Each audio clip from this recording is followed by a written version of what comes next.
Hi friends, welcome back to my channel. அடிக்கிற வெயிலுக்கு சில்லுன்னு குல்ஃபி சாப்பிட்டா எவ்வளோ சூப்பராக இருக்கும். வாங்க எப்படி செய்து பார்க்கலாமா. இதுக்கு வந்து நான் அமுல் ஃப்ரெஷ் க்ரீம் எடுத்திருக்கேன். அதில் அரை டப்பா நான் எடுத்துக்கிட்டேங்க. அதுக்கப்புறம் கண்டென்ஸ்டு மில்க், டீ டம்ளரில் 3/4 டம்ளர் பால், வெனிலா எசன்ஸ், இவ்வளோ தாங்க. அடுப்பே இல்லாமல் நம்ம செய்ய போகிறோங்க.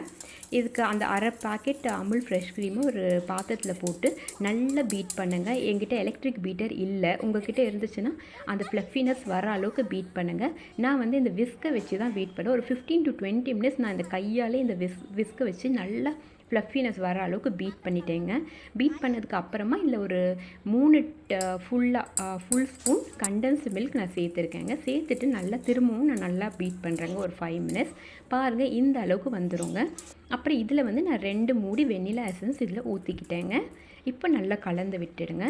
அதுக்கப்புறமா ஒரு சின்ன டீ டம்ளரில் நான் 3/4 டம்ளர் பால் இதில் நான் சேர்த்துக்கிட்டேன். காய்ச்சி ஆற வச்ச பால் இதில் சேர்த்துக்கோங்க. இப்போ நல்லா நம்ம கலந்து விட்டுடலாங்க. நம்மகிட்ட குல்ஃபி மோல்டு எதுவும் இல்லாதனால நம்மளோட டீ டம்ளர் பார்த்திங்களா, இதுதான் டீ டம்ளர். இதில் வந்து நான் இந்த குல்ஃபியை ஊற்றிட்டேங்க.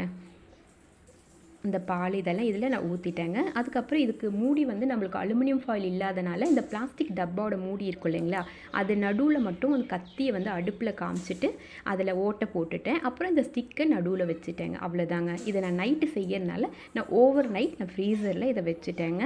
இப்போ நான் அடுத்த நாள் காலையில் பாருங்கள், நான் எடுத்து பார்க்குறேன். நம்மளுக்கு குல்ஃபி, வெண்ணிலா குல்ஃபி எப்படி வந்திருக்குன்னு பாருங்களேன். பார்க்கறதுக்கே சூப்பராக இருக்கு இல்லைங்க. எங்கள் வீட்டு குழந்தைங்க ரொம்ப விரும்பி சாப்பிட்டாங்க. நீங்களும் உங்கள் குழந்தைங்களுக்கு செஞ்சு கொடுங்க. தேங்க்ஸ் ஃபார் வாட்சிங்.